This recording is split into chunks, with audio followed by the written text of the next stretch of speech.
شب‌های لرزآور، فصل ششم. ادامه داستان. منشی من سر را به زیر انداخت و گفت: آقا خواهش میکنم که پیش آقای مدیر کارخانه بروید، زیرا او وقتی کسی را احضار کرد میل ندارد که منتظر بماند. من از اتاق خارج شدم و به دفتر مدیر کارخانه رفتم. بعد از ورود به اتاق او مشاهده کردم طوری دود سیگار هوا را اشباع کرده که آن مرد به خوبی دیده نمی شود و گفتم: آقا اجازه بدهید یکی از پنجره های اتاق باز شود و دود سیگار بیرون برود. مدیر کارخانه که مشغول نوشتن چیزی بود غرشی کرد که من آن را جواب مثبت دانستم و یکی از پنجره ها را گشودم و دود بیرون رفت و فضای اتاق روشن شد. بعد از اینکه هوای اتاق تجدید گردید پنجره را بستم و مدیر کارخانه هم از نوشتن فارغ شد و از من پرسید: دیکسون، آیا شما دیروز احتیاج به یک ماشین نویس داشتید؟ گفتم بله آقا، و فهمیدم موضوعی که سبب احضار من شده مربوط به ماشین نویس است. مدیر کارخانه گفت: من به خانومی که متصدی اداره کارگزینی خانم‌های ماشین نویسی است گفته بودم که هیچ یک از رؤسای کارخانه نباید یک ماشین نویس جدید بخواهند مگر اینکه منشی آنها بر اثر بیماری یا عارضه دیگر نتواند بر سر کار حاضر شود و شما دیروز با لحنی موهن خانمی را که متصدی اداره کارگزینی خانم‌های ماشین نویس است مورد توهین قرار دادید و به او گفتید که فوری برای شما یک ماشین نویس بفرستد و به این هم اکتفا نکردید و اظهار نمودید که ممکن است با خود من تماس بگیرید و بیان شما طوری بوده که گویی خود من به شما اجازه دادم که یک ماشین نویس اضافی را احضار نمایید. گفتم صحیح است و من دیروز احتیاج به یک ماشین نویس اضافی داشتم که در دفتر کار من حضور به هم رساند و در غیاب منشی من به تلفن‌ها جواب بدهد و نامه‌ها را ماشین بزند. زیرا روز قبل من می‌خواستم قسمت‌های مختلف کارخانه را مورد بازدید قرار بدهم و غیر از منشی من کسی نمی‌توانست راهنمایم باشد، زیرا او همه جای کارخانه را می‌شناسد. در هر صورت احضار یک ماشین نویس اضافی از طرف من یک کار ضروری بوده و من چاره‌ای نداشتم جز این که بگویم یک ماشین نویس اضافی برایم بفرستند و تصدیق کنید که نمی‌توانستم برای این کار بی اهمیت به شما مراجعه نمایم و خود شما گفتید که برای کارهای بدون اهمیت مزاحم شما نشوم. مدیر کارخانه گفت: ولی شما هنگامی که از متصدی کارگزینی ماشین نویس ها خواستید که یک ماشین نویس برای شما بفرستد طوری حرف زدید که او ناراحت شد. گفتم اگر من او را ناراحت نمی کردم آن زن مرا ناراحت می کرد و آنچه به او گفتم در واقع یک نوع دفاع طبیعی بود.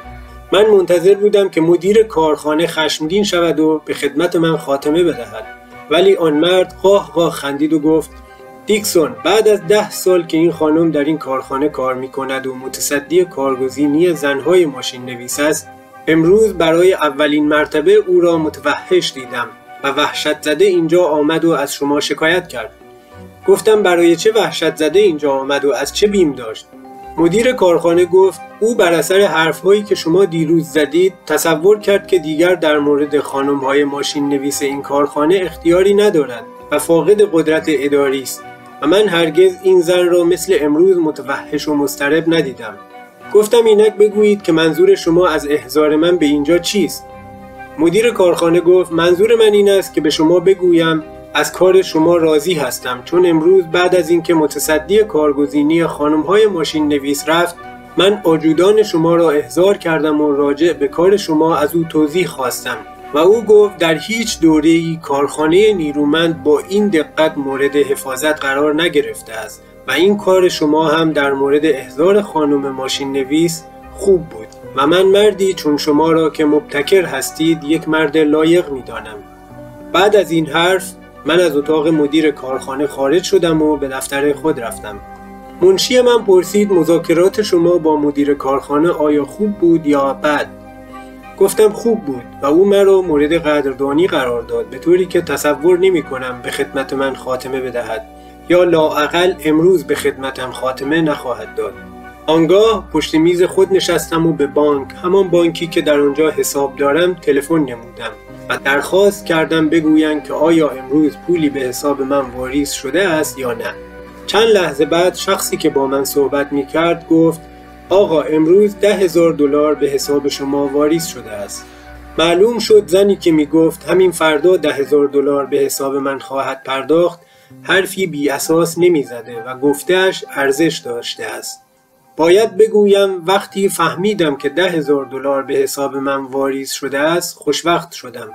من می دانستم پولی که به حساب من واریز شد رایگان نیست و کسانی که آن پول را به من می دهند انتظار دارند که من کاری بزرگ برایشان به انجام برسانم. مهازا پولی که به حساب من واریز شده نقد بود و کاری که من می باید برای آنها انجام دهم نسیه. فکر کردم که تحصیل آمپول هوایی ارزش آن را دارد که پس از آن همه کتک خوردن و تحمل زحمت یک شب را به خوشی بگذرانم و زنگ زدم و لیلا منشی خود را احضار کردم. لیلا مثل تمام منشی‌های آمریکایی با کتابچه یادداشت و مداد وارد اتاق شد تا اگر بخواهم نامه ای را به او املا کنم پیشنویس نامه را با تند نویسی تحریر نماید و بعد به اتاق دیگر ببرد و ماشین بزند. من گفتم لیلا یادداشت کنید که امروز ساعت 7:30 بعد از ظهر باید در بار روشنایی حضور به هم برسانید و در صورت تمایل می توانید کتابچه یادداشت و مداد خود را نیز بیاورید. در ساعت 7:30 بعد از ظهر لیلا وارد بار روشنایی شد و من که دیدم او یک پیراهن دکولته شب نشینی در بر کرده به خود تبریک گفتم که من هم با لباس شب نشینی به بار روشنایی قدم نهادم. لیلا بعد از اینکه نشست گفت من به طوری که گفتم میل ندارم که کار و تفریح را با هم مخلوط کنم و امشب چون تصور می کردم که شما با من یک کار اداری دارید اینجا آمدم. گفتم لیلا متشکرم و لابد چون تصور کردید که من با شما یک کار اداری دارم پیراهن شب نشینی پوشیدید. لیلا گفت اینک که من دستور شما را به موقع اجرا گذاشتم و آمدم بگویید که با من چه کار دارید. گفتم کار من با شما در درجه اول این است که در اینجا شام بخورید و بعد به جایی برویم که بتوانیم در آنجا برقصیم.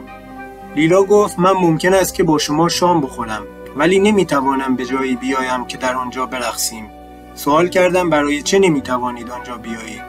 لیلا گفت برای اینکه فردا ساعت 9 صبح باید در محل کار خود باشم و کسی که شب میرقصد صبح نمیتواند به موقع در سر کار حاضر شود.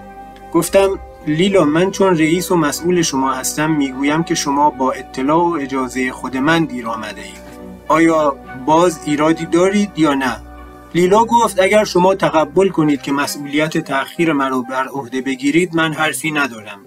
آنگاه من و لیلا در بار روشنایی شام خوردیم و برای رقص به یکی از دیسکوها رفتیم و وقتی تصمیم گرفتیم که به خانه مراجعت نماییم ساعت 2:30 بعد از نیمه شب بود. لیلا آدرس منزل خود را به من داد و من وی را مقابل خانه‌اش از اتومبیل پیاده کردم و به من گفت بیایید بالا و چیزی بنوشید. من با شتاب از اتومبیل فرود آمدم که مبادا لیلا تغییر عقیده بدهد و بعد از اینکه وارد آپارتمان او شدیم لیلا گفت من میروم و لباس خود را عوض میکنم و شما جستجو کنید و ببینید آیا میتوانید چیزی برای نوشیدن پیدا کنید. من در یخچال او را گشودم و مشاهده کردم که 2 بطری ویسکی آنجاست و یکی از آنها را خارج کردم و گشودم و 2 گیلاس یکی برای خود و دیگری برای لیلا ریختم. من میدانستم لیلا چون موقع صرف شام و بعد از آن در دیسکو مشروب خورده کسل است و باید قدری ویسکی بنوشد تا اینکه دچار سردرد نشود. لیلا هم بعد از اینکه بطری و گیلاس‌های ویسکی را دید مسرور شد. گفت فکر خوبی کرده اید و بعد از اینکه گیلاس ویسکی خود را نوشید به نشاط در آمد و گفت دیکسون من از شما خوشم می آید و به همین جهت امشب دعوت شما را پذیرفتم و به بار روشنایی آمدم و با شما شام خوردم و رقصیدم و اینک هم که از شما درخواست نمودم که اینجا بیایید و چیزی بنوشید به همان مناسبت است که از شما خوشم می آید. پرسیدم برای چه از من خوشتان می آید؟ آیا مرا مردی باهوش می دانید؟ لیلا گفت نه. پرسیدم آیا تصور می کنید که من یک مرد لایق هستم؟ لیلا جواب منفی داد. سوال کردم که آیا دارای شخصیت هستم؟ لیلا گفت خیر. گفتم دیگر از شما سوال نمی کنم ولی یک درخواست می نمایم. لیلا گفت درخواست شما چیست؟ گفتم درخواست من این است که موافقت کنید شما را ببوسم. لیلا گفت من با بوسیدن موافقم ولی باید موضوعی را به شما بگویم. گفتم چون شما موافقت کرده اید بگذارید که اول شما را ببوسم و هر گونه توضیح را موکول به بعد نمایید. بعد از چند دقیقه که لب‌های ما روی یکدیگر بود، لیلا گفت شما طوری دهان مرا بستید که نگذاشتید که حرف خود را بزنم. پرسیدم حرف شما چیست؟ لیلا گفت میخواهم بگویم که مناسبات یک زن جوان که منشی است با رئیس او هرگز نباید از حدودی معین تجاوز کند. سوال کردم که مرز مناسبات یک زن جوان که منشی است و رئیس او در کجاست؟ آیا یک منشی نباید با رئیس خود شام بخورد؟ لیلا گفت چرا؟ پرسیدم آیا یک زن جوان که منشی است نباید با رئیس خود برقصد؟ گفت این هم عیبی ندارد. و سوال کردم بوسیدن چطور؟ آیا بوسه بین یک منشی و رئیس او ممنوع است یا مجاز؟ پلک چشمهای لیلا سنگین شده بود و خواب بر او غلبه می کرد و جواب داد که بوسیدن هم وقتی زن جوان رئیس خود را پسندید در بعضی از مواقع مجاز است، ولی از این حدود نباید تجاوز کند. سوال کردم برای چه؟ لیلا گفت برای اینکه هرگاه یک زن جوان با رئیس خود مناسبات خصوصی داشته باشد دیگر نمیتواند با او کار کند و موقعی که مداد خود را به دست میگیرد تا تون نویسی نماید، به جای اینکه اظهارات رئیس خود را بنویسد چیزهای دیگر از زبان قلمش جاری می شود. و بعد از این حرف پلک‌های لیلا بسته شد و خوابش برد و 2 دقیقه دیگر صدای خرخر آهسته او برخاست. وقتی لیلا خوابید روی نیمکت راحتی به من تکیه داده بود و من پس از اینکه نزدیک 10 دقیقه خرخر آهسته او را شنیدم وی را از جا بلند کردم و روی تخت خوابش در اتاق خواب قرار دادم و پتو را روی آن زن کشیدم تا سرما نخورد. بعد دقت کردم که در آپارتمان او آتش روشن نباشد تا موقعی که لیلا خوابیده تولید حریق کند. آنگاه چراغ‌ها را خاموش کردم و از آپارتمان لیلا خارج شدم و در خانه‌اش را بستم و وقتی به طرف منزل خود می رفتم تا بخوابم ساعت 4:30 صبح مغازه در ساعت 9 صبح در دفتر کار خود حاضر بودم و بعد از نیم ساعت لیلا وارد شد و مشاهده کردم که لباس سیاه پوشیده است. پرسیدم چرا لباس سیاه در بر کرده اید؟ مگر یکی از خویشاوندان شما فوت کرده است؟ ولی لیلا به جای اینکه به من جواب بدهد گفت آه سرم به شدت درد می کند. من برای اینکه او را دست بیاندازم گفتم لیلا کتابچه یادداشت و مداد خود را به دست بگیرید و پیشنویس نامه ای را که باید ماشین بزنید تون نویسی کنید. لیلا گفت سرم طوری درد می کند که قادر به هیچ کاری نیستم. گفتم آیا نمی توانید پشت ماشین بنشینید و نامه ای را ماشین بزنید؟ زن جوان گفت نه. گفتم پس نظریه شب گذشته شما درست بود و هر زن جوان که منشی است بعد از اینکه با رئیس خود دوست شد نمیتواند کار کند و دیگر دستش قادر به حرکت در آوردن مداد روی کتابچه یادداشت یا فشار آوردن روی شستی‌های ماشین تحریر نیست. لیلا گفت خواهش میکنم سر به سر من نگذارید. برنامه تفریح دیشب شما مرا مریض کرده است. گفتم آیا حاضر هستید امروز با من نهار بخورید یا نه؟ زن گفت من وقتی تصور غذا را میکنم حالم منقلب میشود و بعد از برخاستن از خواب صبحانه نخوردم و بدون صرف صبحانه به اینجا آمدم. گفتم من از این جهت از شما دعوت کردم که بتوانید 1-2 گیلاس مشروب سبک مثل مارتینی میل نمایید و بعد از آن سردرد شما رفع خواهد شد و با اشتها غذا خواهید خورد. لیلا گفت بدبختی من فقط ناشی از این نیست که شما دیشب به من مشروب خوراندید و مرا مست کردید، بلکه بدبختی بزرگتر این است که مرا بوسیدید و متاسفانه من بر اثر افراط در نوشیدن مشروب از حال رفتم و نمیدانم بعد چه شد. گفتم اجازه بدهید که به شما بگویم بعد چه شد. پس از اینکه شما به خواب رفتید شروع به خورخور کردید و باید بگویم که آهسته خورخور می نمودید و من شما را از روی نیمکت راحتی بلند کردم و به اتاق خواب بردم و روی تخت خواب قرار دادم و بعد از اینکه دقت کردم آتشی روشن نباشد و چراغ‌ها خاموش شود از منزل شما بیرون رفتم، ولی تا لحظه آخر که می‌خواستم از آپارتمان شما خارج شوم صدای خورخور شما را می‌شنیدم. لیلا گفت آیا دیشب من خورخور می‌کردم؟ گفتم بله لیلا، شما خورخور می‌کردید ولی نه به شدت. زن جوان تبسم کرد و گفت آیا می‌دانید که چون گفتید من خورخور می‌کردم سردردم تخفیف پیدا کرد؟ گفتم آیا وقوف بر این که شب گذشته در موقع خواب خورخور می‌کردید سردرد شما را تخفیف داده است؟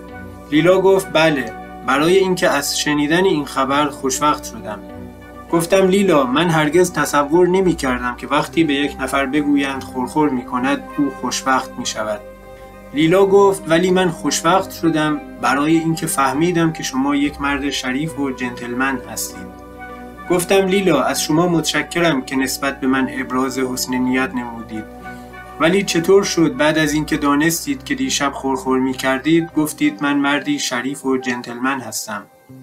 لیلا گفت اکنون نمیتوانم به شما بگویم که چگونه به این موضوع پی بردم، ولی بعد خواهم گفت. و امروز صبح بعد از اینکه من از خواب برخاستم تصور نمودم که شما از خواب من و اینکه در منزل با من تنها بودید استفاده کردید و مبادرت به عملی نمودید که دور از جوانمردی بود.